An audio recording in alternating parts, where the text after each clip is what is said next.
My name is Sansia Campbell, and I am your Partnerships and Events Coordinator. Now, this morning I have a very exciting series. It is our Digital Transformation series. Hi, Corrine. And we have a very special presenter with us this morning, Mr. Christopher Derrill, and he is a software developer and head of web development at Adtelligent. And Mr. Derrill is going to be with us for the next two sessions. As I said, it's the Digital Transformation series. And so this morning, we're going to be looking at audience engagement, how you cash in on likes and shares. And then come next week, we're going to look at boosting your profits with online trends. Now, as is customary, we're going to be recording the session and it's going to be available on YouTube. So if you know somebody who wanted to be here and for whatever reason they're unable to be here, or you'll have to leave at some point, please feel free to just follow us on YouTube and you will be able to access all of the session, right? We're also going to share our feedback form with you as well because, we want to ensure that we are presenting the things that you want to see and hear in this session. You can also reach out to us via email info@jbdc.net or via any of our social media handles. Of course, we want a interactive session as usual, so feel free to drop your questions in the chat, raise your hand. I know Mr. Derrill will be open to having you interact with him during this presentation.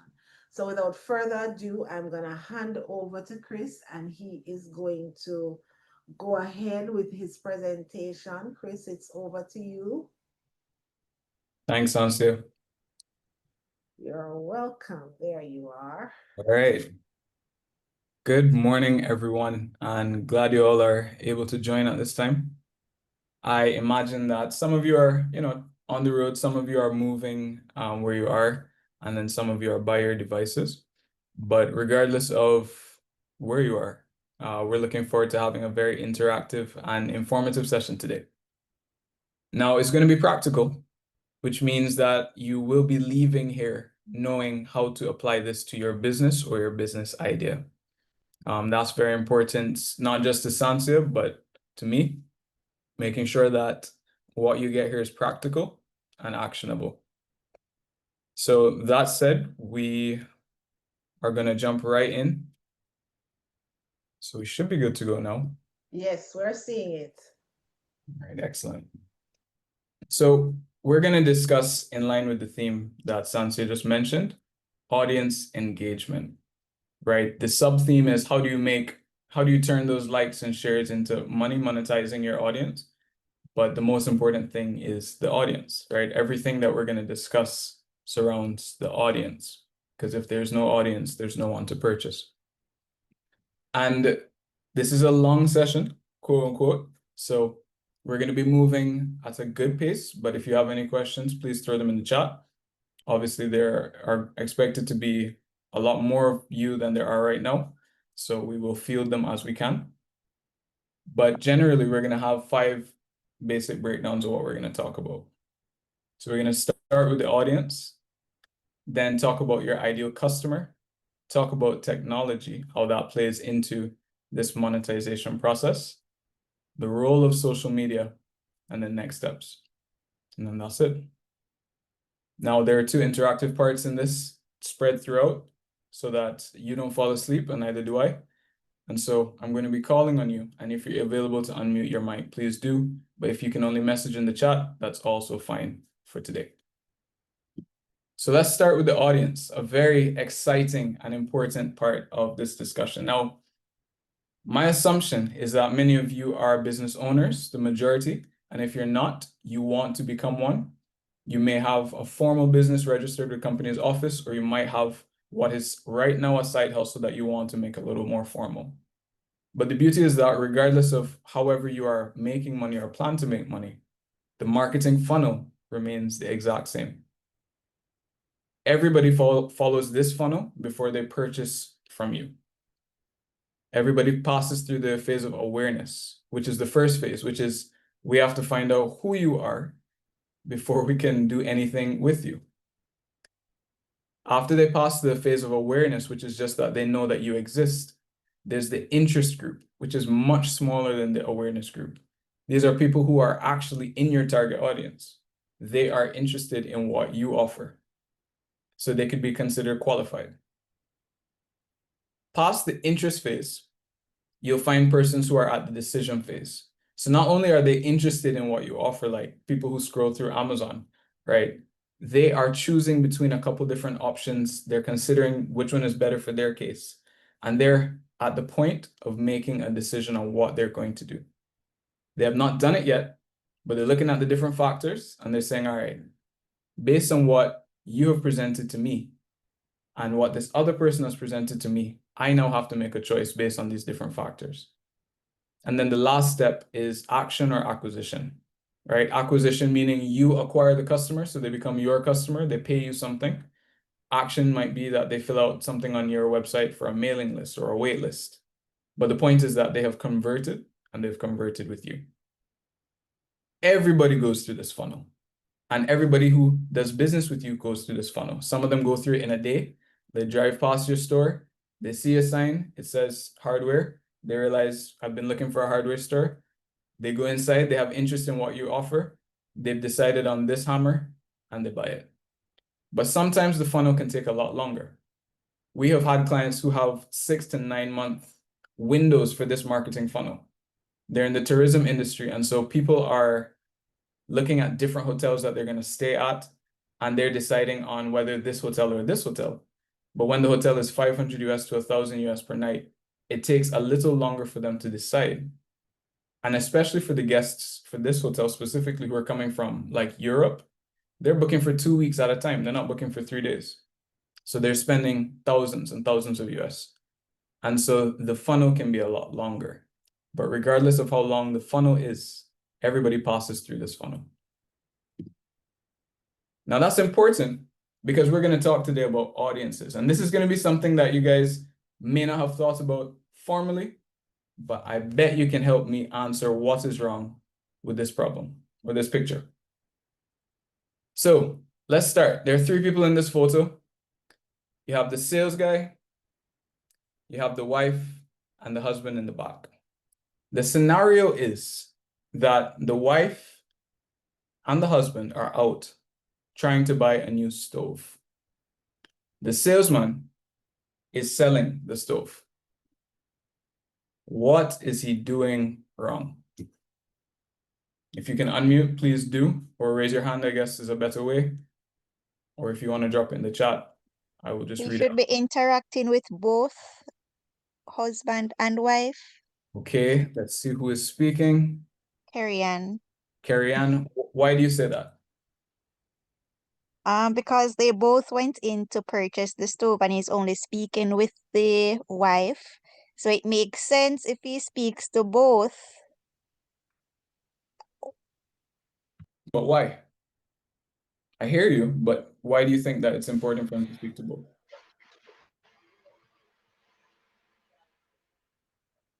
You're on the right track, Carrie Ann. So they're both informed at once. Okay. You're still on the right track, but you haven't hit it from yet. All right, I'll give somebody a chance to respond. Okay. May I? Yes, please go ahead. Yes? Yep, go ahead. If they both went in to show interest in purchasing this stove, it means it's a decision that they're both going to make. Mind you, the wife might be the end user, but possibly the husband is the one that's paying. So I would think he would need to speak with both of them to discuss features and all of that and pricing. So I think it's important to speak with both because both are present, both need to be a part of the decision making. Okay. I wish I could see your name or your face, but can you just let me know who's speaking? Tanya Allen Hill. Thank you, Tanya. So Tanya hit it exactly on the head. In fact, she used the words that I was looking for. So Carrie Ann, you were definitely on the track, but Tanya hit it, which is that the wife may be the end user, but they're both part of the decision. In marketing, just for background, Intelligent has been in digital media marketing for at least 7 years now. We've worked with some of the biggest clients in Jamaica, Bank of Jamaica, Grace Kennedy, Flow, and done marketing campaigns, video production, and web development. And this is one of the core ways that we have been successful. A lot of times, the salesperson, and you guys are your salesperson, you focus on the end user, but you do not think about who the customer is. And sometimes you have to remember that the customer is not the end user. As KM said in the chat, she picks and he spends the money, right? And this is backed up by stats. This is not just me saying man pay for things. Like 35% of men in the US in 2023 could buy an appliance by themselves based on the stats, whereas only 29% of women would do that.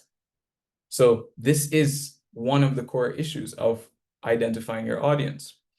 You may be looking at people who will eat the birthday cake that you create from your cake shop, but you're not looking at who's buying the birthday cake, right?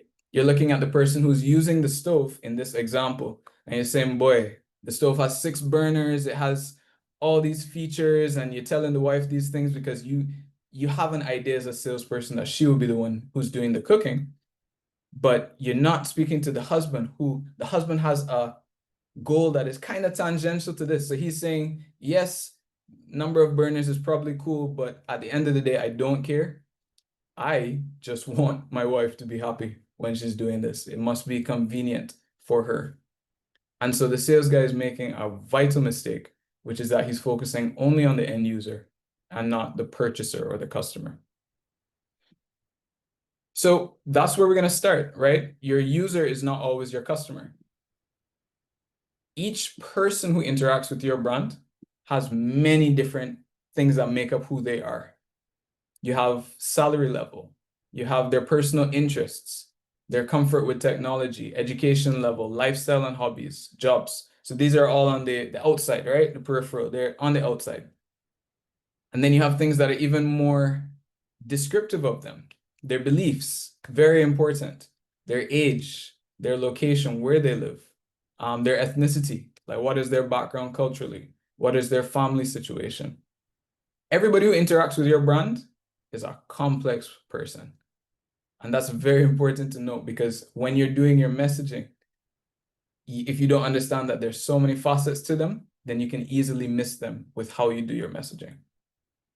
I see Corrine said in the chat, the sales guy is standing in her personal space too close. The husband might not be happy with that. Fair, very fair. And that is something that someone had pointed out to me as well with that picture, which I agree with you, right? Too close. And the husband is almost out of the picture. So again, your user is not always the same as the customer. Now, just to make sure we have this, here are 4 examples that we're going to go through, and I'm going to ask more people to unmute and speak. We're going to take them one by one. They're different industries, because I understand some of you are products, some of you are services, and some of you are the third category, which we're going to look at as well. But let's start with ATL Automotive. So the products that ATL sells and is marketing to their audience are family cars, as well as luxury BMWs, as well as now electric vehicles, right? The value that they offer is mobility and support. I want you guys to come up with a few of the end users. I'll take 3 end users. And very important, when you hear me ask you a question like that, I do not want you to say something like men, because then I'll know that I'm not explaining myself clearly, because the end user is a specific person with all of these different things that make up who they are. So be as descriptive as you can in describing who is an end user for an ATL Automotive product. Floor is open. All right, so Corrine says, parents who are in the market for a family car. Parents who are in the market for a family car. Okay. Crystal, excellent. Mother of 2, wife of 2 kids, excellent. Middle class mother, you guys got it. Shari, definitely I can tell you were in marketing, because I'm glad somebody brought that example. Business executives, very important. So the CEO might be the end user, right? So let me take one more. I saw 2 examples for mom. I saw 1 for business executive. Anybody else who would be an end user? Entrepreneur, for sure. Go a little deeper with the entrepreneur one, please, Joy. Persons who are environmentally conscious. Oh, for the EVs. Okay. Maybe go a little deeper on that one as well, Kareem. So we have business execs, we have mothers. Entrepreneur is not incorrect, environmentally conscious is not incorrect, but I want a little more description about the person, and then we move to the next part. Father and husband who wants a reliable and efficient vehicle. Okay.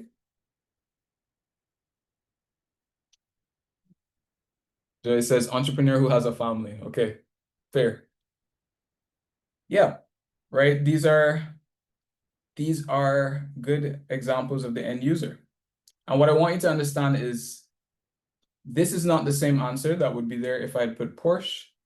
And it's not the same example that would have been there if I put a used car sales place that pretty much focuses on like Axios or cars that are under $2 million. They have different expected end users. Car enthusiasts, exactly. I like that, Floyd. All right, let's jump to the customer. Who is the customer?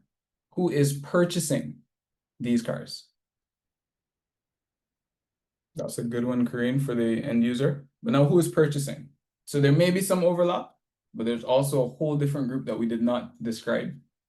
So who is purchasing the vehicle? Okay, doctors would be an end user, Cydia. Yeah. So now we're just answering who is purchasing the vehicle. All right, there we go. Company car owners. Very important. Middle managers. Good one, Nadia. The company, exactly. So think about that. The CEO may be the person driving the new BMW, but the purchasing process usually is going to go through procurement, depending on the size of the company. It might be somebody else who's purchasing it. In the case of the mother who's getting the vehicle to carry people around or her kids around, it might be the husband who's buying it. In the case of the middle manager, I see Curleen put government, exactly. Government might be buying the vehicle, but never driving it. So then what is your strategy, or what are the points about your product that you as ATL's marketing team are going to highlight? Remember, you're not just telling the executive you can look like $1 million if you drive this vehicle. You're also appealing to the customer. So you're doing both at the same time. So what would be your marketing strategy? And these are some good answers, guys.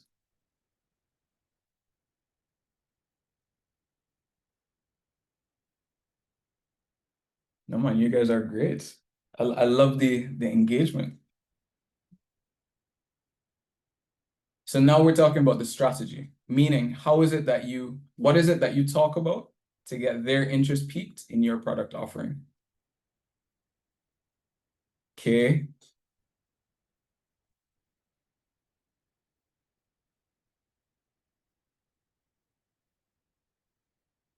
Okay, see the ease of doing business with them, the service, the value added, the insurance, nice.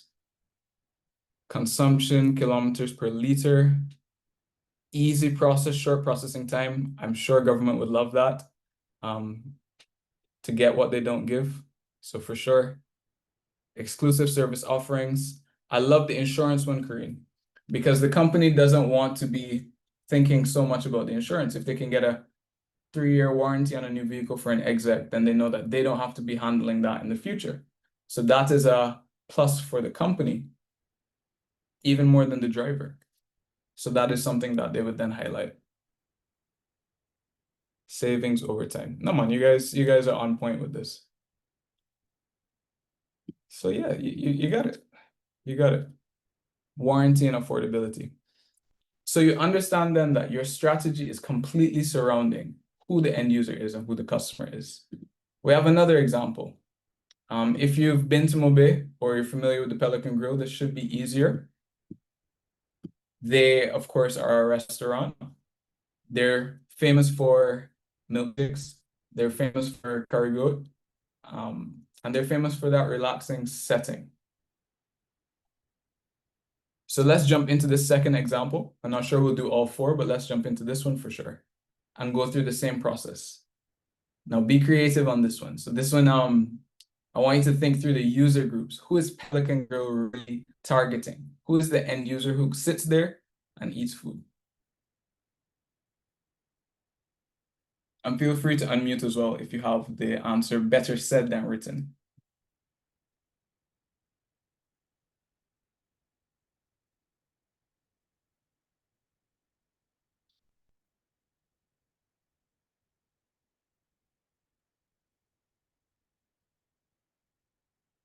Okay, so I see business community, families, out of town business persons, yeah.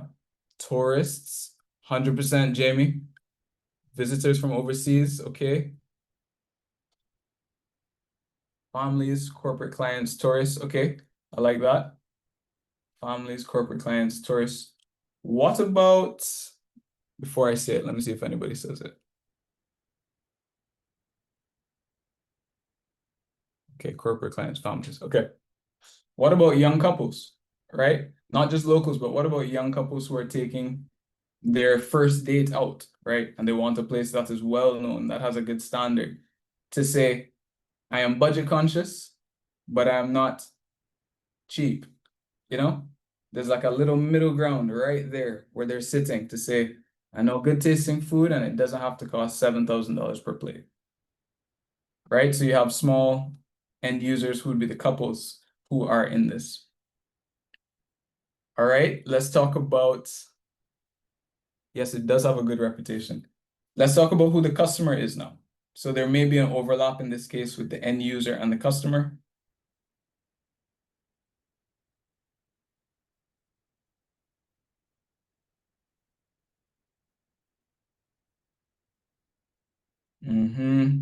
You guys are getting it straight out the gate. Companies having business meetings. While you keep answering, let me pause on that one because that's exactly what we had done. We had done a trip to a client in Montego Bay, and on the way back, it was to a conference and then we visited a client, but on the way back, we sat and the company paid for our team to have a lunch. Now, the company isn't eating itself, you know, the HR department or the procurement is not eating themselves, but we were the ones who benefited, but the company is the one that paid for it because Pelican Grill offers something very, like the reputation, as was said, is very good. So we know what we're going to get. So 100% companies, managers for companies who host their visitors there. Exactly.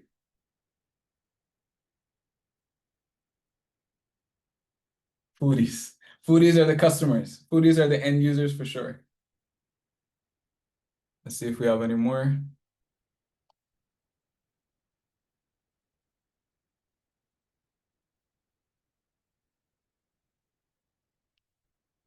All right, but I think we get it. I think we're pretty good on that. Bloggers, podcasters would definitely be end users. They would want to be there. I could see schools, or maybe not whole schools, but summer camps doing it. I could see places who need to get gift cards, right? So you win a raffle, you get a dinner for two at Pelican, that kind of thing. And they would be the ones going on Pelican's website to see, can I buy a gift card for 25 grand? But for sure, you guys got it. So we have two more groups for time. If we have time, we can come back. Christian groups, I like that. We have H&L Rapid True Value, and we have Express Fitness. And the important thing is that you'll notice I mix it between services and products, right? Express's service is going to be to a group of persons that is different from Pelican's service of the restaurant or Rapid True Value's product.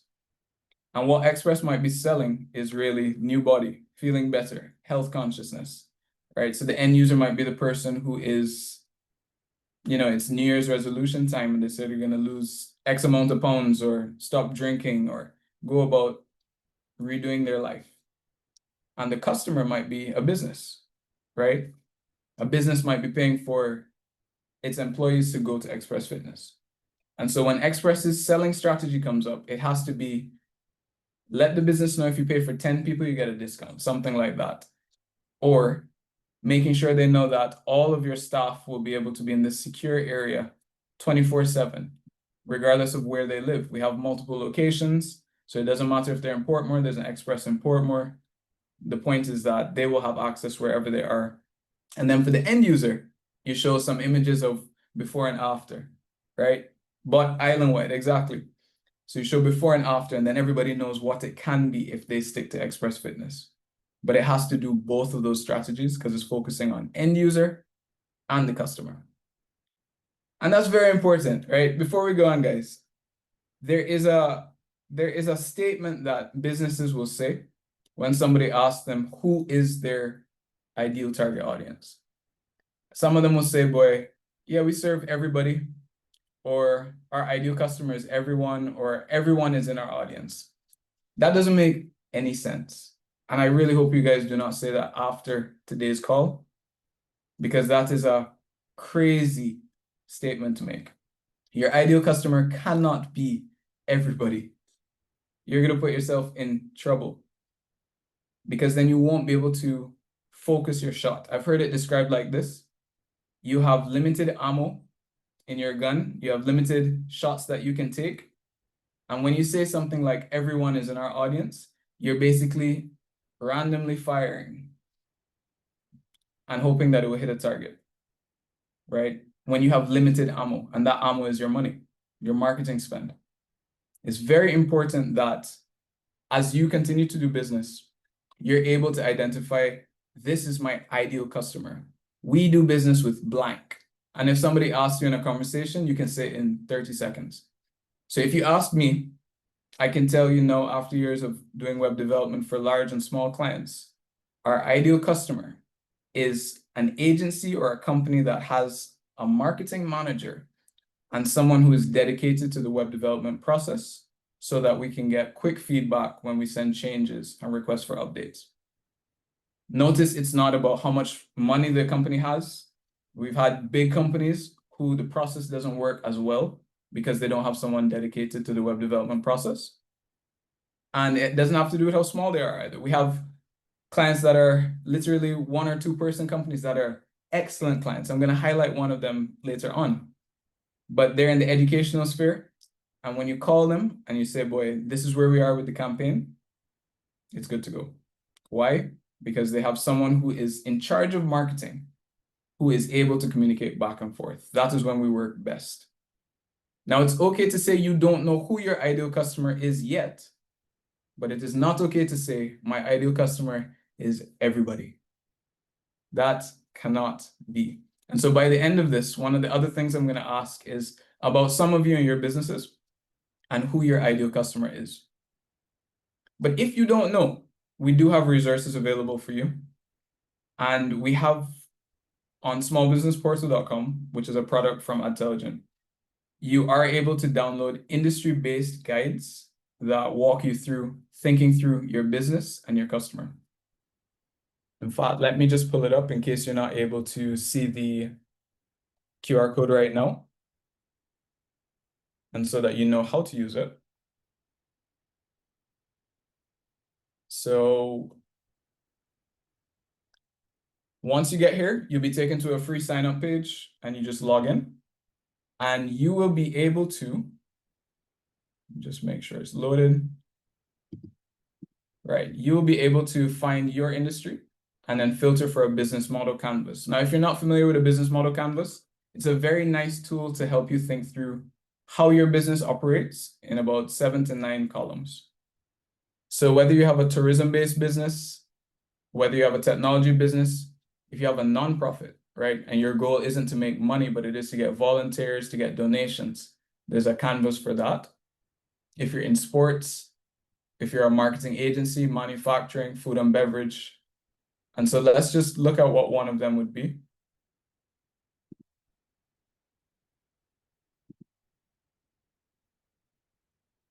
So it walks you through thoughts about who your key partners are, the key activities that you do to make money, your value proposition, customer relationships, customer segments, which we're talking about now, channels, key resources, cost structure, and the revenue streams. How do you earn? Now, granted, I'm going a little fast but this does guide you through how to do it. And the nice thing is you can actually fill it out below for yourself and download it. So you can download the PDF, fill out the PDF, keep the saved written text, and then print it to come back to and look at over time. And what people have done in the past with business model canvases is that they actually use them in place of a business plan, because it's basically a mini business plan. This is how I'm going to earn, this is who we're going to partner with, etc. So this is a free resource. All of them are free on smallbusinessportal.com. You just sign up, free sign up, and you'll get access to all of them. So that's smallbusinessportal.com/resources. All right. So right before we jump into the next section, any questions? Because I could go about this all day. Hi, sorry, Christopher, could you please share that link in the chat? Absolutely. Let me do that. Thank you.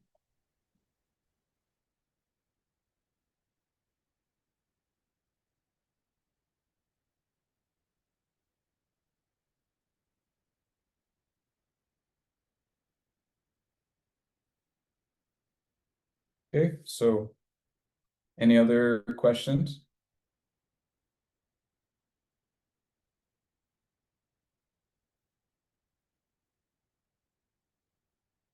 Okay, let us then jump into. Gentlemen, if you raise your hand, I can unmute you. It's very easy. So just raise your hand if you have something to say, and I will unmute you. Yep.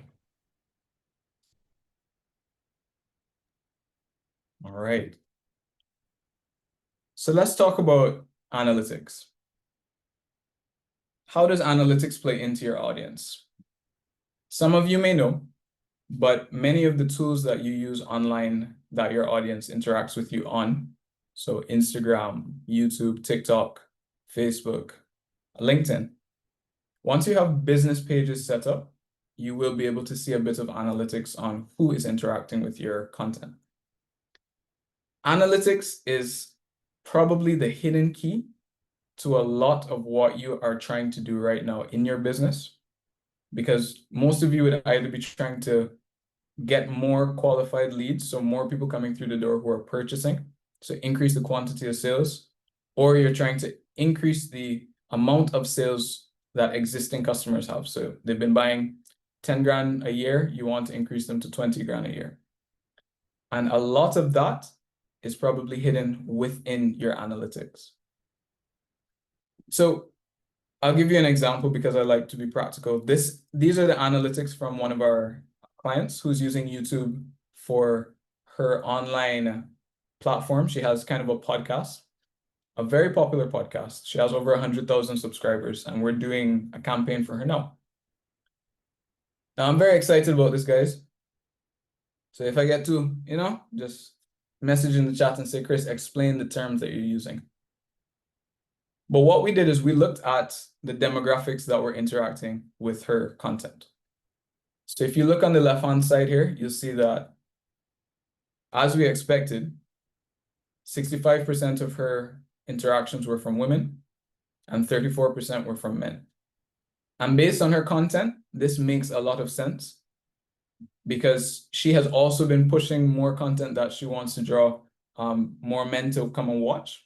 So it'd be content that is more relevant to guys, especially this year, to bring more men to the audience. So this is kind of where we expected it to be. About 2 out of 3 persons who watch are women. And then the age groups of her audience make a lot of sense as well, because a lot of them would have grown up watching her content. So that's the easy way, right? And you could stop there and make a naive decision and say, if we need to monetize this audience, all we need to do is create more content that will bring more women, sell merchandise to women, and then we will just maximize that niche. And that probably will work, but in a sense, it's still like a scatter shot because it doesn't have enough context for you to make a wise decision. So you could just use this data that we have on the screen and say, if the majority of the persons are 25 to 44, so almost 45%, almost half basically, are between 25 and 44, and 65% are women. If we run a campaign to women who are aged 25 to 44, we will do very well. And you're probably right. But what I would encourage you to do is challenge your own hypothesis. And don't just look at the data. That is easy to see. When we dug a little deeper, we came to this beautiful stat that kind of broke our own perception on the thing. So I'm going to ask you, because many of you probably see it as I do. What is the top device that people are watching her content on? And anyone can unmute. TV, Shari says. All right, Jamie says TV. Okay. Television, absolutely. So the second question is, what is the problem with that?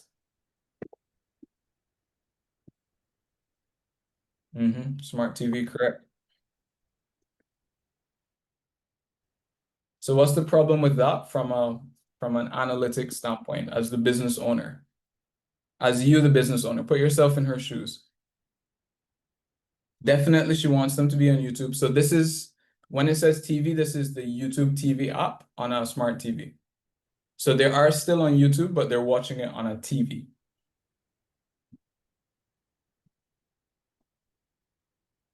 Oh man. Shari on the ball. Okay, so TV is not mobile, so it might have limitations. True, true.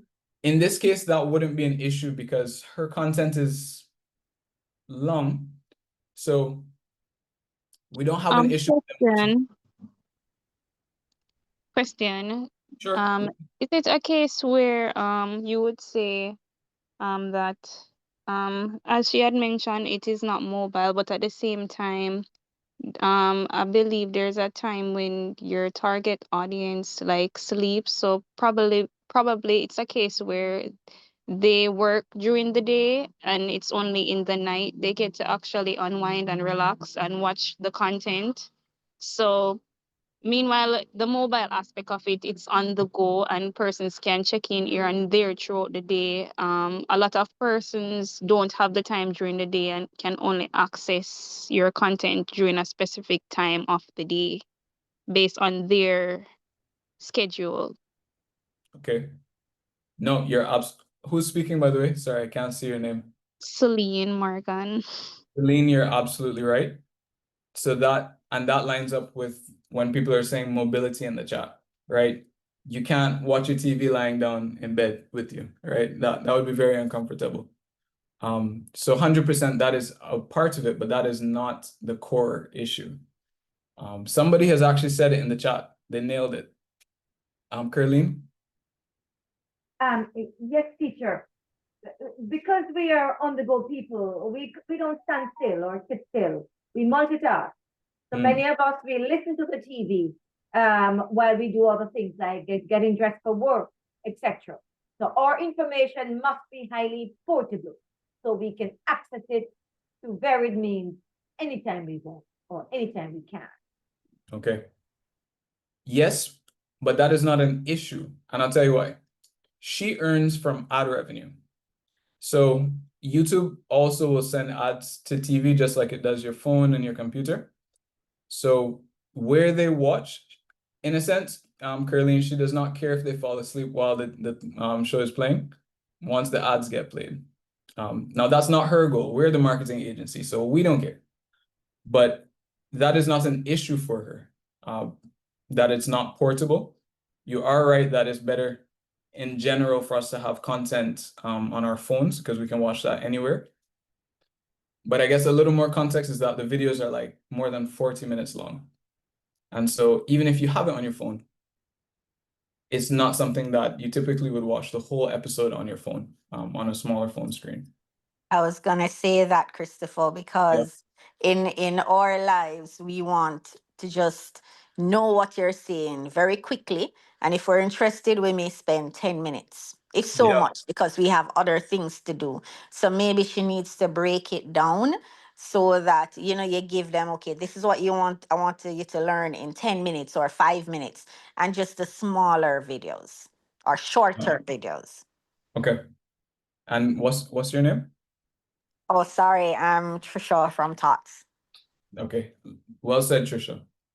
And you are on point. In fact, one of the strategies that we suggested to her and we've started doing is shorts. So we cut up the longer episodes. We find the most viral parts that we think, and we've been publishing shorts of those long podcasts that people have been engaging very well with. But that is not it either. So I'll explain it because Shari, or Sherry, if I'm saying your name wrong, nailed it exactly. The problem with TV specifically is that most people don't sit and watch TV alone. So we're seeing that 65% of the people are women, but we don't know if it's a woman putting on the TV with her whole family, with her husband. So we don't actually know how many men or younger persons are watching it. We just know that somebody, 50% of the persons are pulling it up on TV, and the majority of those persons are 25 to 44-year-old women. Now that's a problem because that means we don't have a complete view of the demographic. And so what I'm pointing you to is that there's more information in your data, even in the little analytics that you have, that might go against your own assumption. And you have to be very open to the fact that you don't have a complete view of who your audience is so that you can search it out. I hope that makes sense. Now, somebody mentioned the evening, and you are on point with that because we had to look a little deeper into the data once we saw the TV stat. And so we looked at when people are content. And you're absolutely right. It's unwinding time. So the darker purple is when people are watching more of the content. So Sunday afternoon, Sunday dinner, guys. That is where the TV content is coming from. You cook your food, everybody sit down at the table, and you pull up the latest episode, which I believe typically comes out on the weekend. So you have something that you can tune into. It becomes regular for you. And you're absolutely right. It usually sways towards the evening hours. So people are watching it, when they're winding down for the day. So I share that to say you need to go to your data with a hypothesis. Always, always go to your data with an idea that I have a question. I'm going to ask my data if it's true. And if it's not true, I will let it go. But I have a gut feeling that this is probably accurate. You might have heard the statement, strong convictions loosely held. That's what you need to go with. You need to go to the data saying, oh yeah, it makes sense that most of the people are women. And then you have to look into the data a little bit more and say, wait a minute, we don't actually have a good view of if there are no kids between 13 to 17. That might be a wrong stat because maybe they're watching it on TV with their mom. We don't know if it's actually only 34% men because maybe they're watching it with their wives. And then you can dig deeper into the data to get a better idea of your audience. Now, what would you do in a situation like that? Let's say, and this is free, Sahari. So what would you do in a situation like that for your brand? Our suggestion to you, which we also do, is we go to the comments on the video. It's not a perfect way, but let's say you're trying to identify who your audience is. Go to the comments on the video and less the Instagram post, but more the videos or more the content you're putting out and see who is commenting, right? That can give you a good idea of who's actually watching the videos and engaging with the content, like who it's actually speaking to. That is something that we recommend.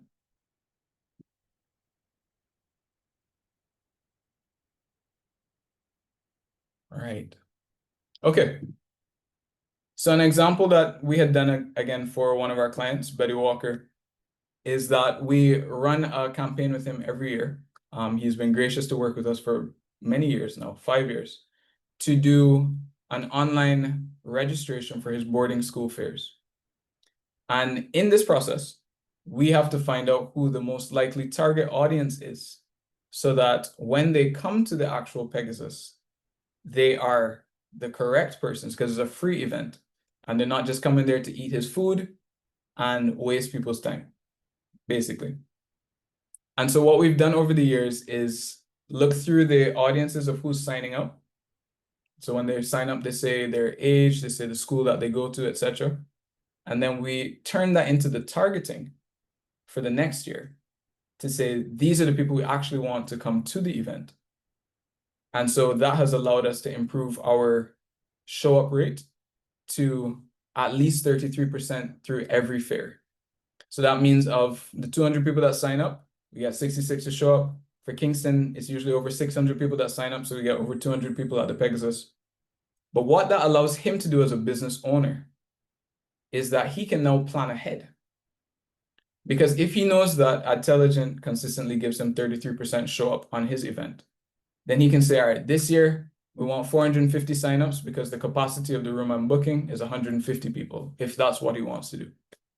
So by having better data and a better understanding of your target audience, you can also plan for yourself as a business better, right? You have a return on your marketing spend that you can work with when you're budgeting.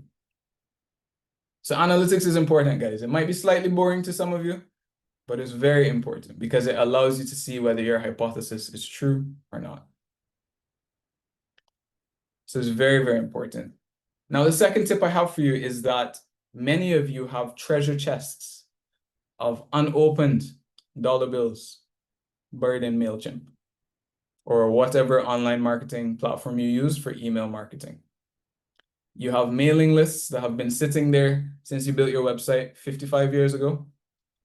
They've been giving you their email. You've been collecting it and saying, what am I going to do with this list?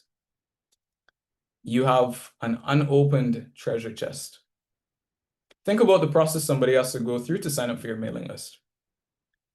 They have to find your content, whether it's your website or a link on your Instagram, follow the link, go to the field that says subscribe to mailing list, type in their email, decide if this is a scam or not, say it's not a scam, hit subscribe.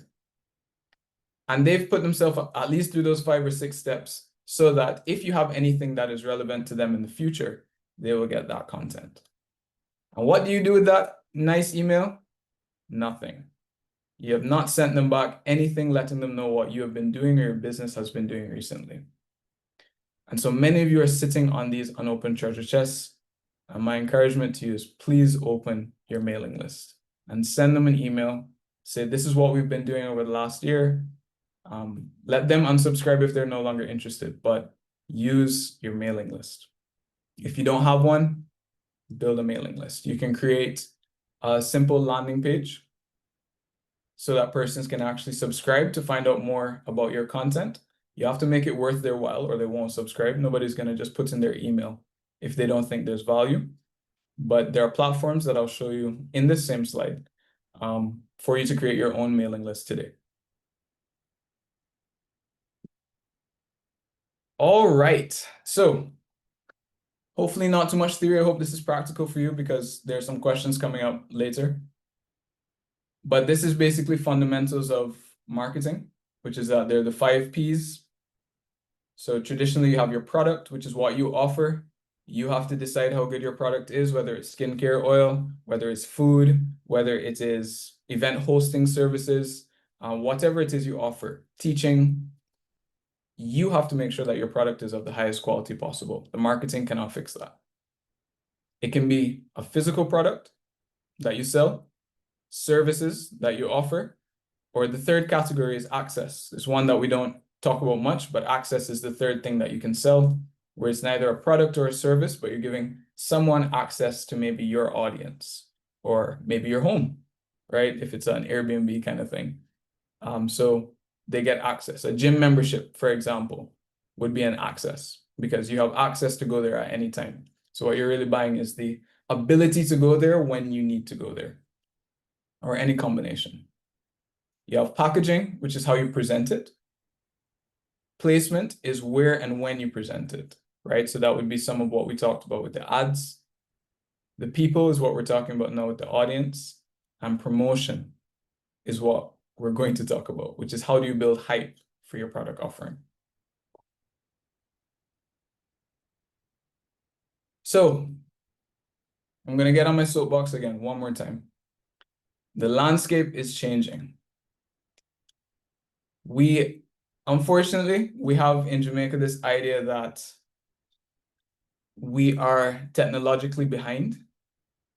And in some cases we can be, but what that does is it ignores a very important part of your audience, which is your future audience.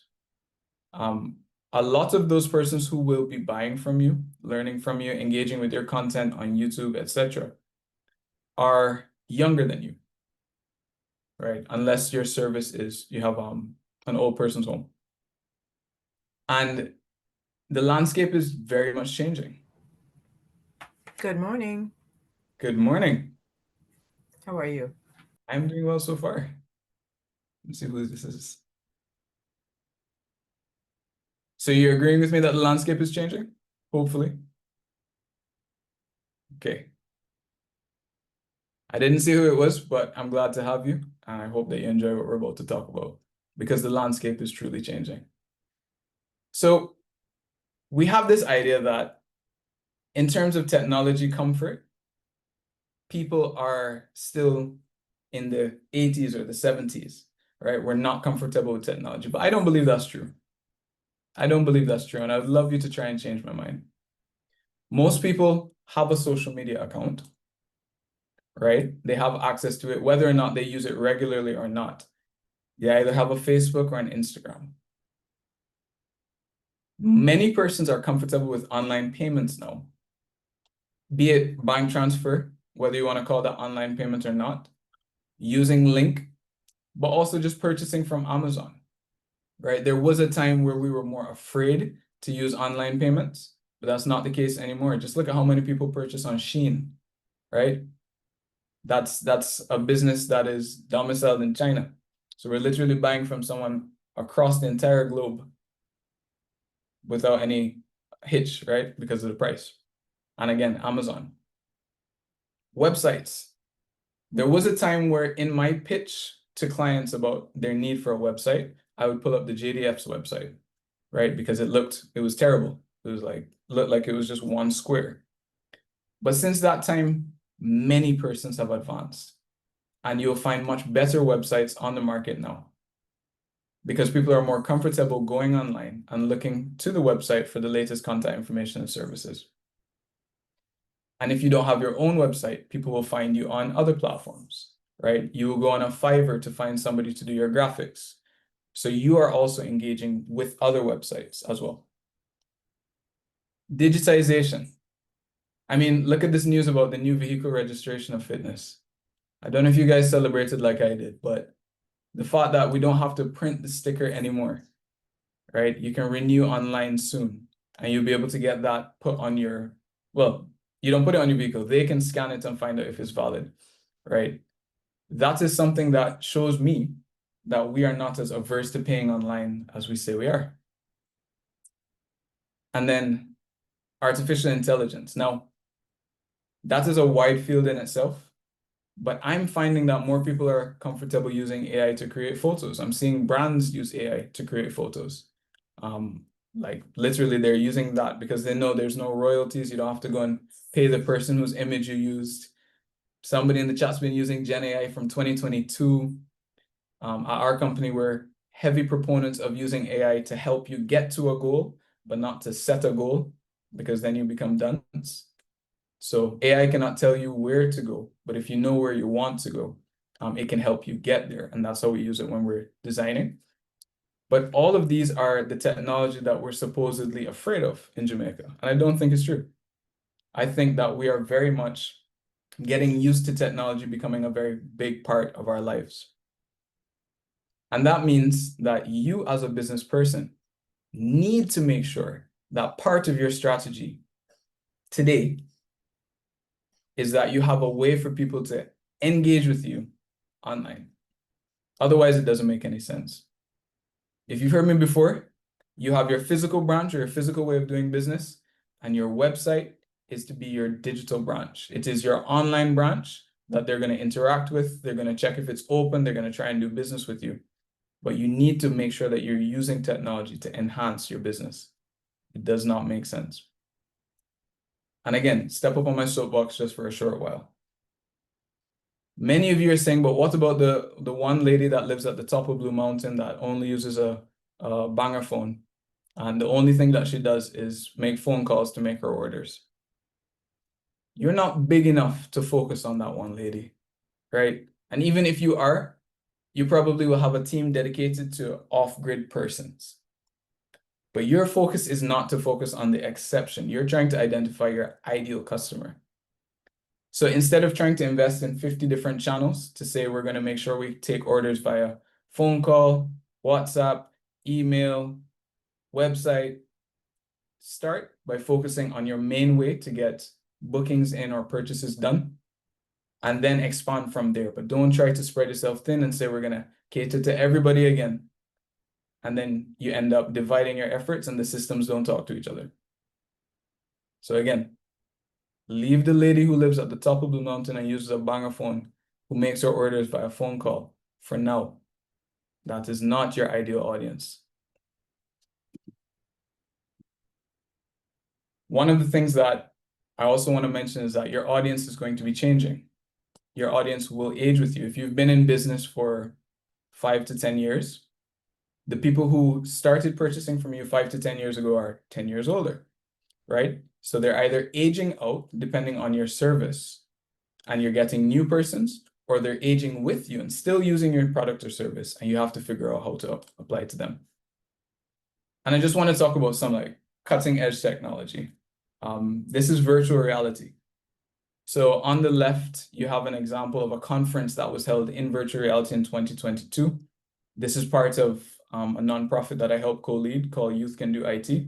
We held a nonprofit for International Women in ICT Day. And the conference was in virtual reality. The kids joined in virtual reality. It was during COVID.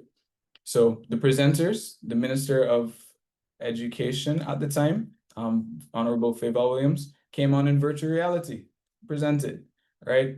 So, and her team even created an avatar for her, and this was 3 years ago. So the people who will be your audience, an important group, are using technology like natives. And so for you to not give them an option to do business with you when they want to spend with you soon, because you refuse to use the technology they use, is telling them, I do not want your business. This on the right is a classroom in Japan that during COVID, again, they use virtual reality to teach. And so the teacher went up and the kids joined in VR and they drew on the whiteboard and taught the lesson in virtual reality. Again, meeting the kids where they were. Another nice example I want to highlight is Junior Achievement, Jamaica, right? They are pioneering this, I would say. So I'm not sure how many of you know about Junior Achievement. It's a fantastic program that goes on in high schools throughout the island. And they also have a component called BizTown, where the kids from these schools will actually come to Junior Achievement on Arnold Road, Canewood Center.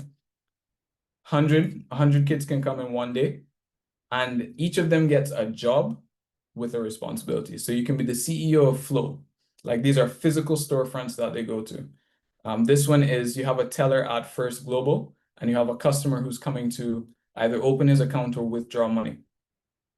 And what they have recently done is move from the paper-based process to making sure that these kids are learning how to do business online. So they're doing online bill payments now, right? They're using the online banking platform to do business loans for when they open the business, right? So they take the loan from First Global, they will do business as Flow or the media center or the hotel that's at BizTown, and they'll do online payments as well for payroll to pay the employees. So the CEO who's a student on the day will pay the rest of the team who are also students using the online platform. These are what the kids are learning, right? And so no wonder when they come to you and they say, do you have a website? And you say, no. They're like, what do you mean? How do you mean you don't have a website? Because this is what they are learning at, I think the ages are between 9 and 13 roughly. So if you haven't gotten what I'm saying, you need to have a way for people to convert. At the end of this whole discussion, you have your audience, but how does your audience engage with you? So remember the marketing funnel. Social media is a part of it, but it cannot be the whole thing. Social media is very good for awareness, very good for interest because people can see what you do. Decision because they can actually follow up more about your products or services or the access that you give. And then they can call you or they can go on your website when making a decision. But for us in Jamaica, we don't fully have a way for them to do a purchase via social media as yet.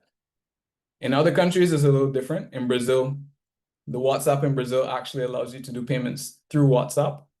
And hopefully we get that soon because that would really revolutionize business in the country. But you can actually make the payment from the WhatsApp chat through their integrated payment provider, BIP. And India has something similar, but we don't have that as yet. Our social media doesn't let us put in a credit card and purchase from the app. It takes you somewhere else. And so it's very important that you have a call to action so that somebody can do business with you, either through the website or in person.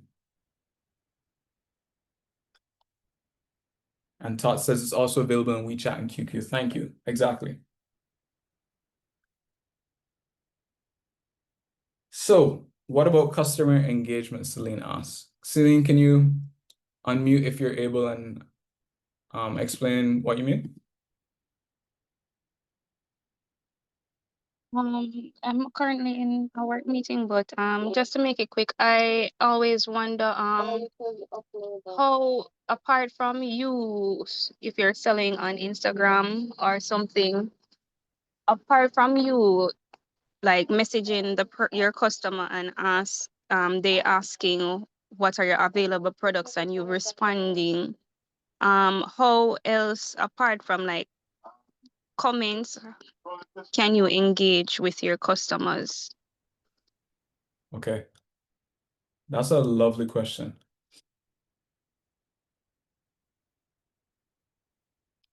I'll give you a direct answer on what we've done. I think that's a good question because you're asking like literally what can you do, not how can you do it. So let me just start with that and then come back. One of the big things that we are pushing now is using AI to do that when it's properly trained. So we have a client who we just would have launched their AI chatbot. So it should be good to share this one. And it better work on me today, but no. So I see Crystal said it, chatbots can help to engage. The idea here, Celine, is that any online platform you have, whether it's a website or a website with a chatbot or a chatbot through your business page, should be able to serve your customers while you're sleeping. So that's the core. You're talking about customer engagement. It needs to work without you having to press a button, because that way you'll have your hardest working employee working for you. And whatever tool you can use to do that and do it accurately, you'll be way better off. So in their case, just to demo, they have an AI chat that is trained on the website. So you can either ask it a question via text and ask it, what is it that this organization does?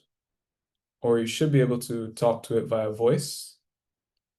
So let me just see if that's working. Hello.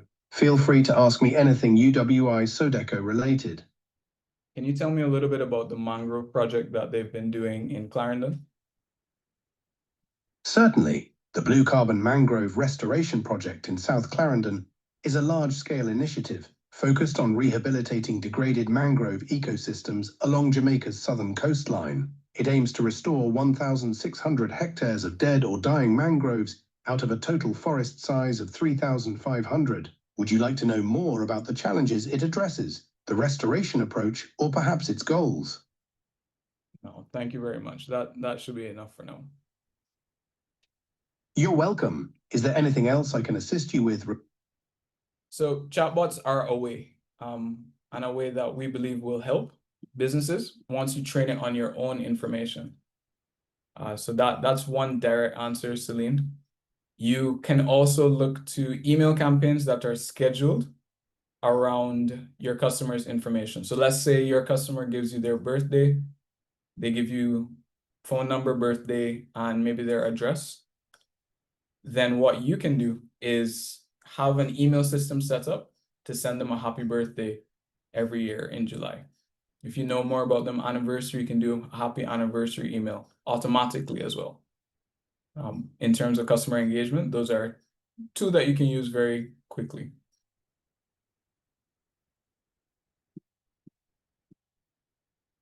I'm glad you guys like it.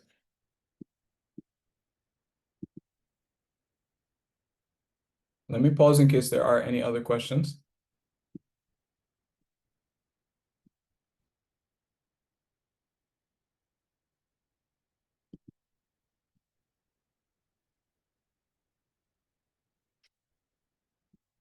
Okay. Yes, exactly, Tanya. A CRM system does that. So the CRM is necessary for your business regardless of your size. Everybody here needs a CRM. Once you're doing business, you need a CRM. And there are free ones you can use online. HubSpot will give you a free CRM. What a CRM is a customer relationship management tool. It is the tool that stores the data about your customer. So for example, I'm just going to call a name from the chat. Let's say Floyd is trying to actually find out when last a specific customer purchased. The CRM is where he would go to see the last purchase date was on August 8th last year. Or if he wants to create a group of persons who have purchased every month and he wants to call them his frequent customers so he can send them a special discount, he can do that as well in the CRM. So the CRM tool is good at storing that data. And HubSpot, as I mentioned, is a very good CRM to start with for free. There are others, and I can guide you on them as well if you'd like afterwards. Yes, Lorna, please go ahead.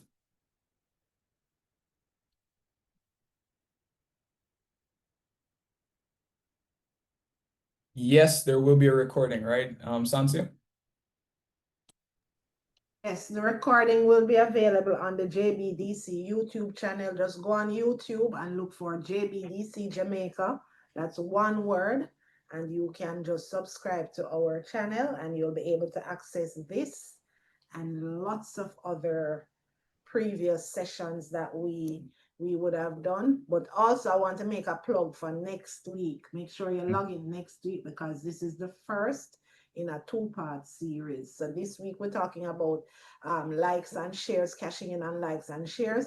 And next week we're going to be talking about boosting your profits with online trends. So make sure that you log in next week.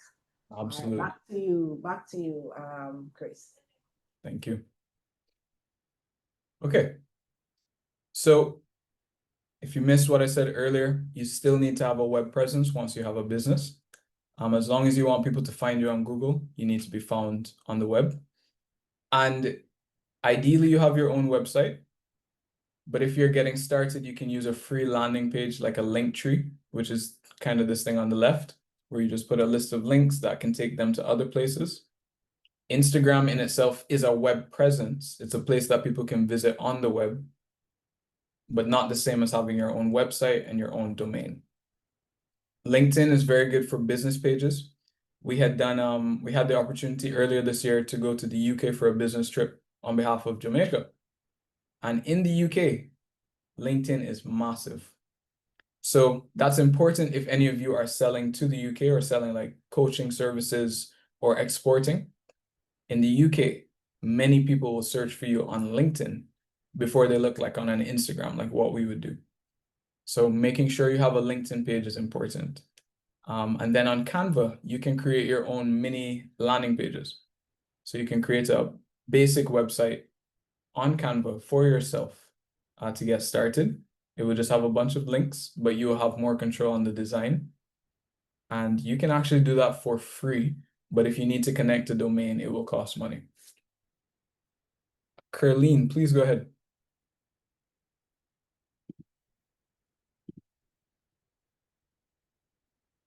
And I see somebody said Google site. Agreed.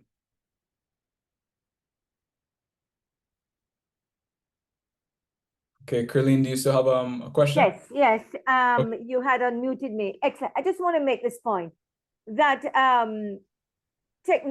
we're evolving through the technological age, and because there are varied sectors, I am happy, and especially the group that has a lady on the hill that we refer to. Yes, she exists, but I'm happy that those persons don't leave their radios, and so the personnel on radio, like for example, shameless plug, like the Emily Shields, they're the ones who are causing those people to understand what's happening, the dynamics, and to be able not to be left out, because by the time they continuously talk about these, and even the lady on the hill presents the challenges she's having, and persons like Emily breaking it down for her. Oh my God, I've heard it where one neighbor tells another neighbor, and so that gap is shortening because of how people are getting onto the knowledge base. So we're no longer afraid of technology, but small pockets of people, varied people, are getting in. Just the same way we get on to not using scandal bags anymore. Took time, but we all accept it, and we're adaptive creatures. Thank you. Love Great that. stuff. Great stuff. No, appreciate that. And that is a very good point, right? Because even the lady on the hill, she wants to get with the times, right?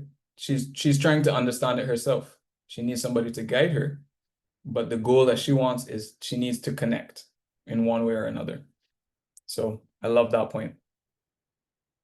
Jamie says, love Canva. You can also use it. You can also connect your social media platforms to Canva and share your ads from Canva. Yep, yes, you can.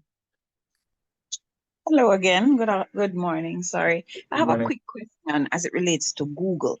Now, I did some of the digitalization and digital transformation training, and we learned about, getting our business onto Google.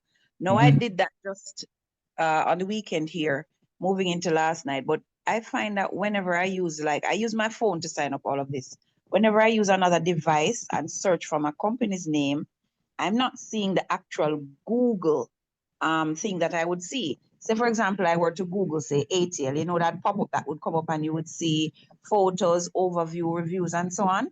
I'm not seeing that when I search for my company. The only time I see that is when I go onto my phone that I use to sign up. Is there like a waiting period or something before I'm able to see it actually on Google? It's a great question. It's two questions you asked me, so I'm going to take them one by one. And you have some knowledgeable people in the chat. So let's do ATL, for example. It didn't come up fully this time, so let's just do ATL, Jamaica. I think they're in Crossroads. ATL, Jamaica, Crossroads. The appliance part. All right, let's do Tasty. So this section on the right-hand side is called Google My Business, or it has been called Google My Business. This is not automatic. The things on the left would be your search results. So when you say you did it on your phone, was it Google My Business, your business profile that you did, which I'm guessing would be this? You're not seeing. Let me reshare. Is anyone else not seeing? Or I should say, is anybody seeing? You're seeing, okay, great. So this right-hand section where it says Tasty Limited, is this what you are looking for your business? Tanya? Oh, I think you might have to let her unmute again. Okay, right. If this is the setup that you did, you will be able to see it. You will be able to see the progress of it on your phone once you're signed in. Right, I can see the progress, but I can't see that. I uploaded pictures, all sorts of things. I'm not seeing. Do you mind sharing your business name? Occasions Deluxe. OCCASIONZ Deluxe. And I have another problem. I hope it comes up when you type this in. I hope so too. Okay, so no There Google. Go back up a little bit. There's something there that is showing my exact home address, and I don't know why it's there. Okay. What was the name of it? Dongle or something like that. I'm not seeing it. Is it? Tell me where you see it. Dunn's Guide. Oh, yes. You're seeing What? it, and it has my exact home address. I do not know where that came from. I think this is a global. Let me not dox you. So that's definitely a different thing. What they're doing is scraping or pulling from global databases. So any public information like business registration information, which can be public. Yes, I think that's where it came from. Yeah. Because I'm seeing even the date I registered my business and all of that, and I've Right. never inputted that anywhere. Yeah. And this is more common in the US, but it's interesting that they're scraping Jamaican businesses. Unless you probably would have to contact them to take that down, but it's definitely automatic. I did. Okay. Good. All But right. why am I not Pulling seeing back. my feet? Right. Mhm. Yeah. So pulling this back up, Google My Business has an approval process. So when we've done it for clients in the past, what Google would do is send us a literal letter to the physical address that we put in Google My Business, because you have to prove that you own the business.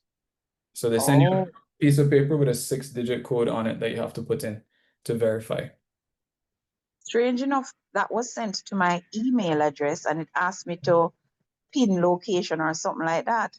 And I you did all of that? Yes, and I'm seeing a blue tick beside my company name now, and it says verified, but I don't know why I'm not seeing it. Do you have a website? I'm not sure No. then, but I'll see if I can help you with that. Because then it might just be the waiting period. So it could really be that. Same with the results on the left-hand side. Right, right. But let me ask you something, Tanya. Where is your website? I don't have one as yet. Oh, okay. Okay, got it. No, for sure. Do you have an idea in mind for your domain name that you would be looking to purchase? So Well, the same occasions deluxe. .com? Yes. Okay. So what we're gonna do now is just check to make sure that's available. And this actually is the section that I wanted to go into now with you all. Occasions with this. Right.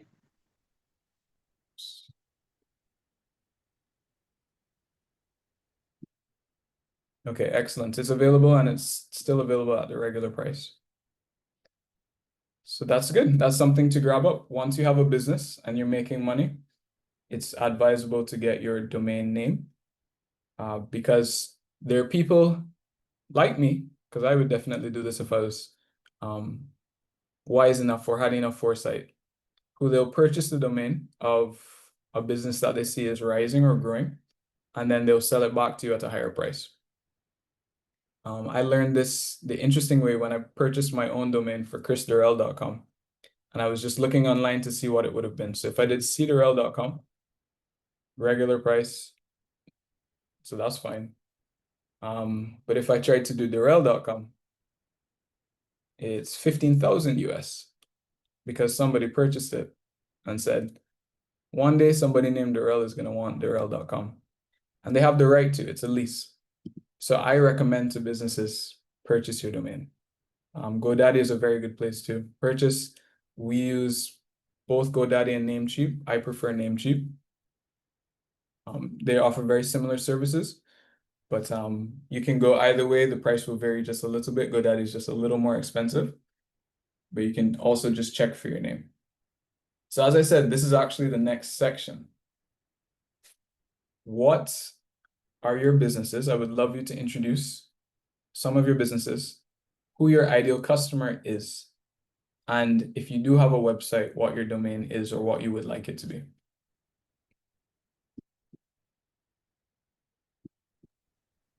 Gonna be able to take about 5 persons. So the first 5 persons that hold up their hand, we will take them in that order. So we're gonna start with Lorna Kennedy. We're gonna go to Tony Shea, Shereen, Jamie. Who is the next person? One more. And Celine. All right, so let's go with Lorna. Cool. All right, so start with the introduction, Lorna. Hi, Go ahead. good afternoon. Good afternoon.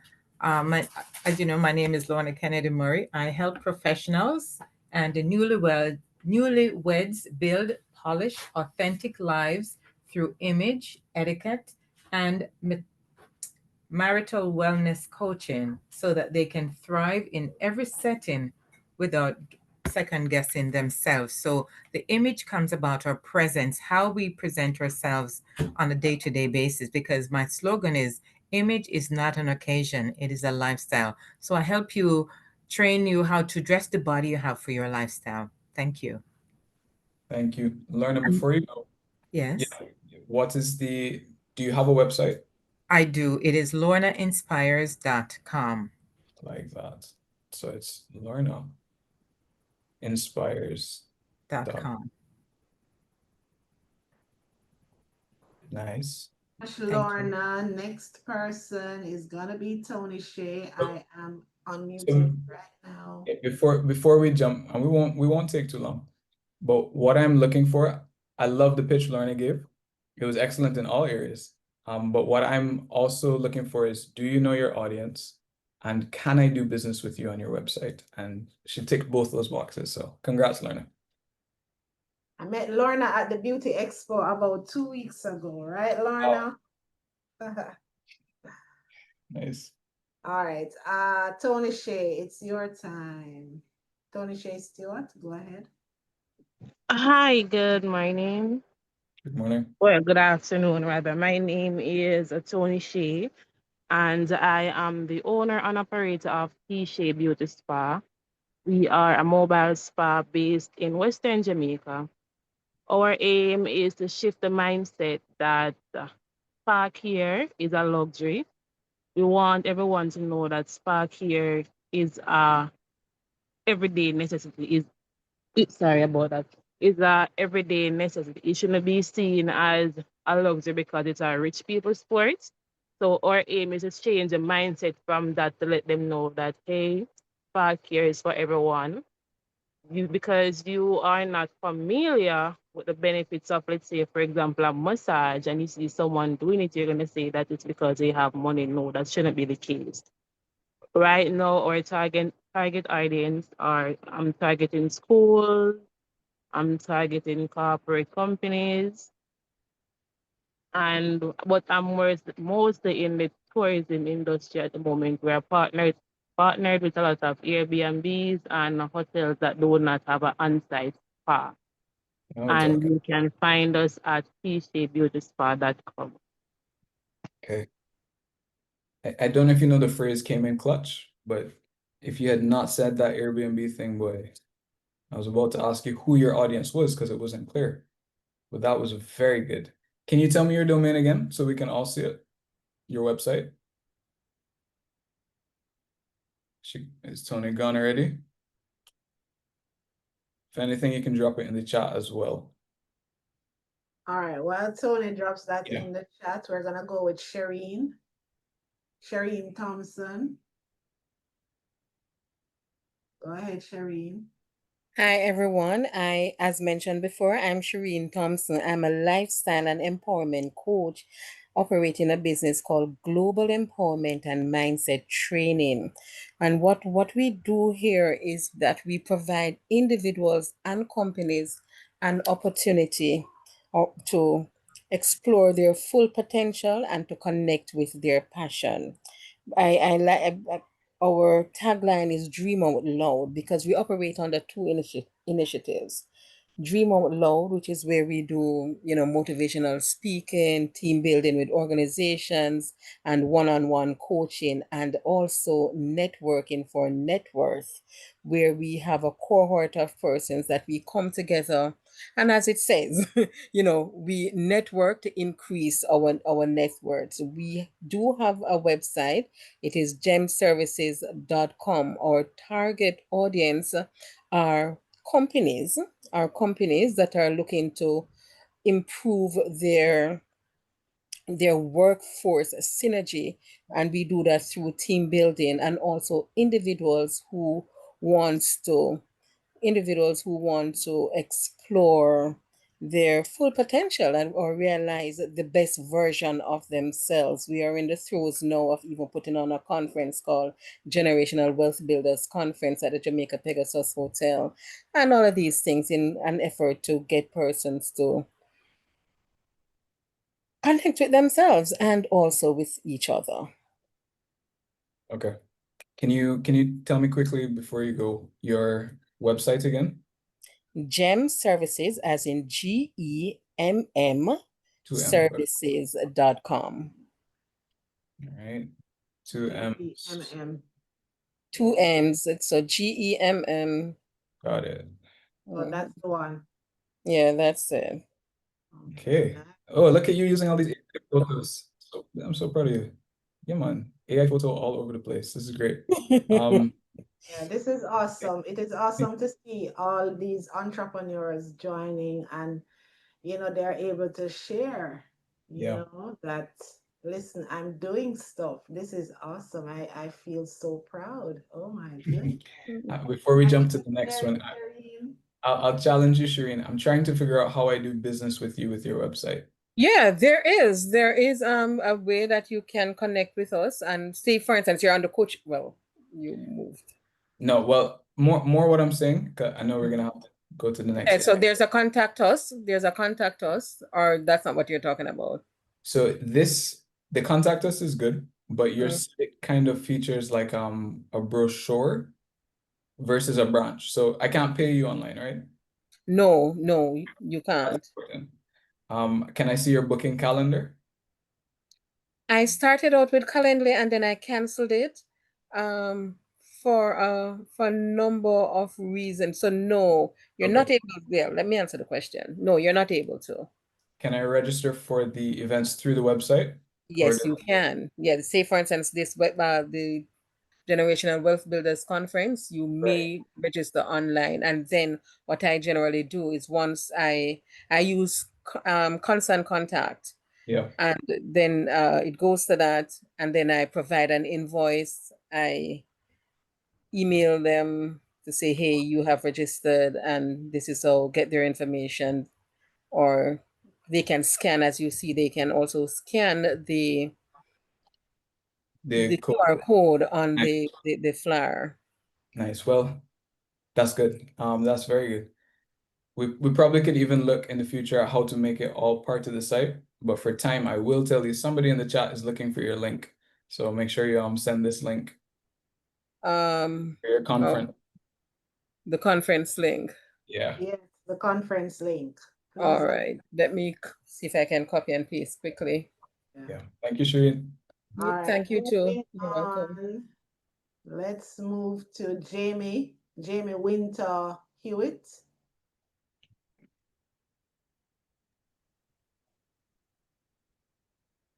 Go ahead, Jamie. Okay, great. Good morning, everyone. My name is Jamie Winter Hewitt. I am a co-owner for the company called Tutor Chimps, and it is TUTOR chimps.com. That's the website name, with our tagline, making learning fun and exciting. So we're an online learning platform where both kids and adults can learn with a tutor, either for a predefined subject and session, or it could be a customized session. And currently, for the tutors, for the first phase of our launch. Sorry, I'm a little nervous. First phase of our launch, we're targeting Jamaican tutors, but the students that we're targeting can be from anywhere around the world. So we're not just focusing on Jamaican students. It can be students from China, the US, Jamaica, the Caribbean, wherever they're based. Yes, And you said that you also target adults who want to learn, right? absolutely. So you target kids and adults from all across the world? Absolutely, yes. Okay, so that would go against what we were discussing earlier. Who is your primary target audience? Where do you expect to make 80% of your revenue from? In terms of the country? Country, and also a little bit more about the demographic. Okay, Got it. locally. That would be locally. Okay. What about the age? So it starts at age 3 upwards. To 99? Well, as long as you're willing to learn. Okay, I'm gonna work with you to flesh this out a little bit more. Do I need to have a Sure. laptop? Well, it can work on any device. It can be accessed from a mobile phone, a tablet, or a laptop or computer. And the sessions are conducted on the site. Okay. All right, so just based on what you've described, Jamie, first of all, thank you for sharing. You're targeting, from what I understand, you're targeting everyone on every device, which means you don't have a clear ideal customer profile yet, which could be because you don't have enough data. Right, correct. Right. But we would need to, well, in the future, once you get the data, you would then be able to say, all right, maybe we don't try to teach anybody on the mobile phone because it just hasn't worked out. They could do it, but that it hasn't made any sense. Or you find that, do you have paid and free content? When you say paid content, could you So elaborate, please? So the paid content I understand would be the tutors, right? Right, right. Do you have any free study guides or planners that they can download, the students can download on their own? Well, what the site offers is we offer resources to tutors for them to give students. So students can access those because the site allows tutors to work independently, but we provide the support as best as possible to the tutors. So if a student says, can I get some past papers, then the tutor can provide that to the students. Okay. Yeah, I would definitely challenge you to, if you have any data from like Google Analytics for the website, right, it would even tell you the ages of the people who've been visiting and the gender. Okay, okay. And then that would help you have a clearer view. One of our clients is actually on the call. I'm very glad to see her here. But her company, we found recently, just as an encouragement to you, that the majority of people who were engaging with the ad for their tourist service were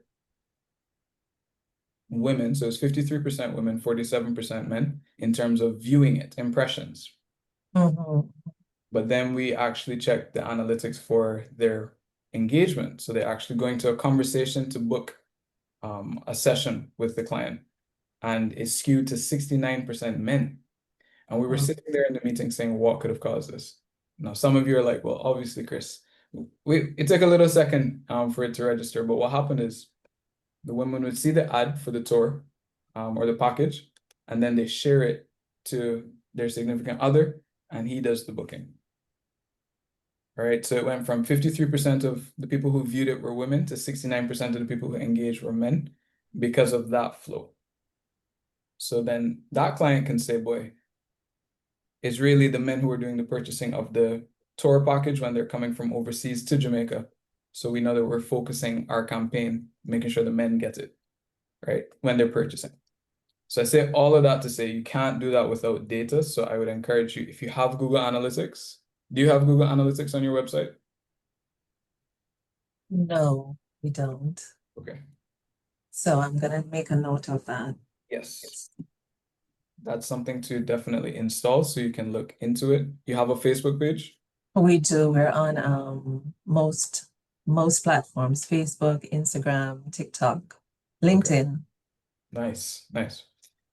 So Jamie, can you post your website, yeah, web address please. again, please? Because Tutorchimps.com. I posted it in the chat. PUTOR chimps.com. Yes. Let me post it again. Yes, that's it. Nice. So let me just I had a question that I wanted to ask Jamie. How are you making money, Jamie? Are you So on the site, the students, when the teachers, they set their own rates. Granted, we do have a recommendation. So the tutors set their own rates and they have different sessions. And the students book the sessions based on the tutor's availability.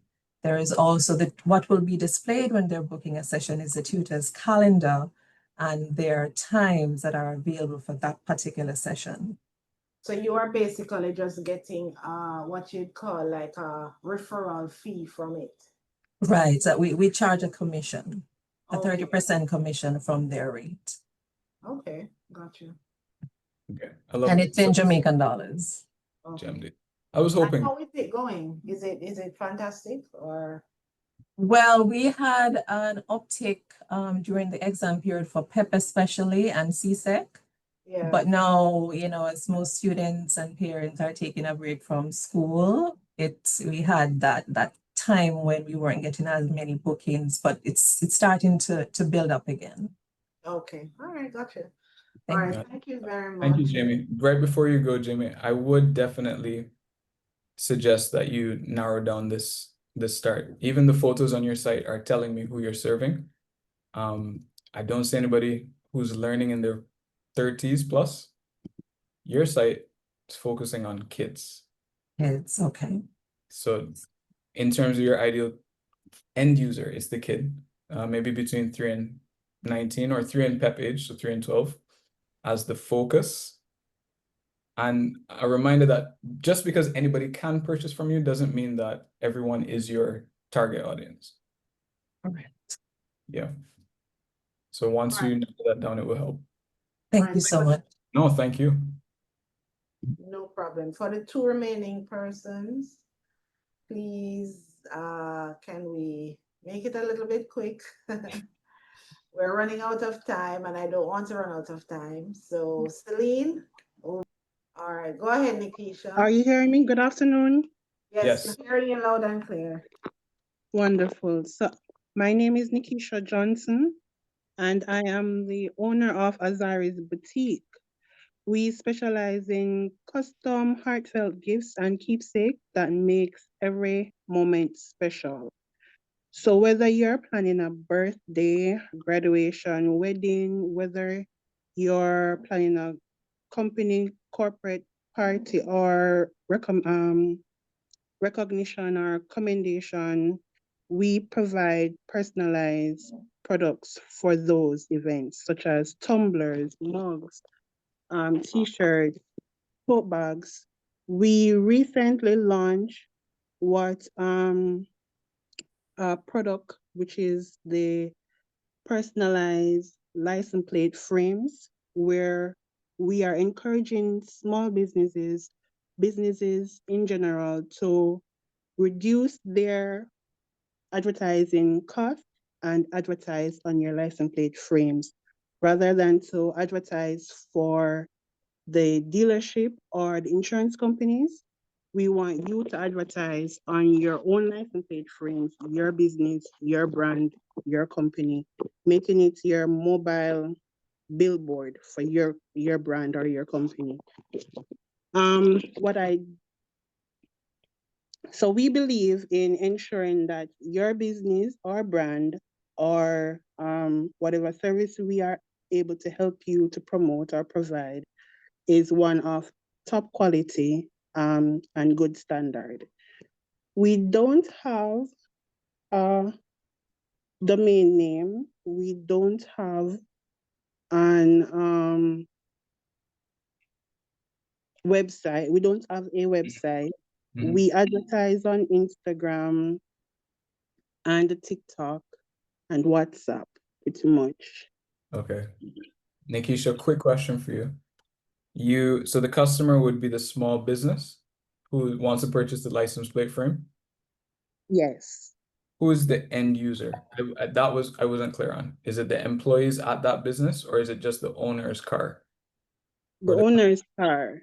So the owner's car would be the one that is promoting their business. So instead of on your car, you probably purchase it from probably an ATL and you have a license plate with ATL's information on it and telephone number that you can contact ATL about a car. If you're thinking of buying a car, we are promoting where you, for example, Tutor Chims, put that on their license plate frames, their contact information, and that we believe will drive customers to Tutor Trim's site or contact to get them to get business.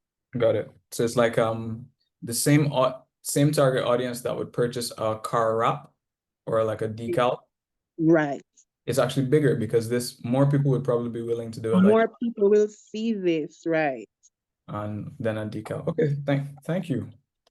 If you were to have a domain, what would it be? Maybe azarisboutique.com. But the thing is, I'm not sure what's the difference between the domain names, which one is more feasible, how it works. I'm not sure about that. Okay, well, we can, if you want, you can reach out on LinkedIn and I can guide you on that as well. But it's Okay. available, and the .com is globally just the best to get, regardless, once it's a business. Okay. Yeah. Okay. All right, thank you so much. Thank you. Thanks, Nikisha. Finally, Davia Hines. Go ahead, please, Davia. Hi, thank you for allowing me to go. So yes, my name is Davia Hines. My business name is Bag and Pan Handmade. The website is bagandpan.com and I do handmade jewelry. I've kind of struggled to identify my target audience, if I'm being completely transparent. Usually I would just say women of all ages. But I guess I would narrow it down to maybe 18 to 65 or 18 to 50. And it would be, of course, you know, the fashionable woman that I guess wants to add a touch of whimsy or fun to her jewelry collection. Do you find that it is mostly like middle class women? Yes. Okay, 18 to 55, 18 to 50, sorry, middle class. Is it typically mothers or is it typically non-mothers? Both. It's both. Which one is it more of? Or do you have the data to say it's like 50%, 50%? Okay. I don't have the data. I don't. Because what happens a lot, other than, you know, from social media and from the website, I do a lot of pop-ups where persons will come in person. So unless they're bringing the child, I don't quite know if they're mothers. Got it. That's fair. What time of year do people mostly purchase? Is there a surge time? Definitely in Christmas time, so for gifts. Okay. Or when, you know, people have more money to spend. So Christmas either way. Got it. Okay, nice. And this is an excellent domain. That is brilliant.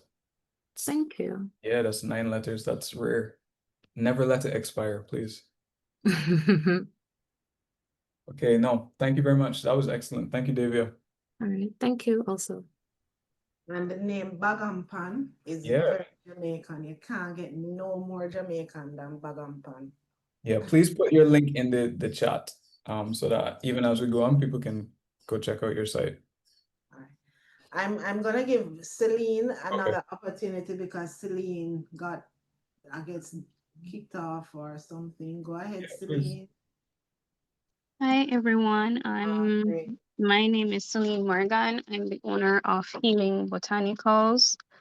And Healing Botanicals is a Christian-based Jamaican business dedicated to women, family, and anyone seeking gentle, chemical-free living. We create herbal skincare, soaps. We do candles and crafts to suit sensitive skin. We also try to uplift your spirit and celebrate you as God's beautiful creation. We are rooted in Jeremiah 29:11. For I know the plans I have for you. We believe God's plan to prosper you and have you living well. What we aim to do is to reach out to persons who have serious skin conditions. For example, attend to people from the hospitals who have skin problems.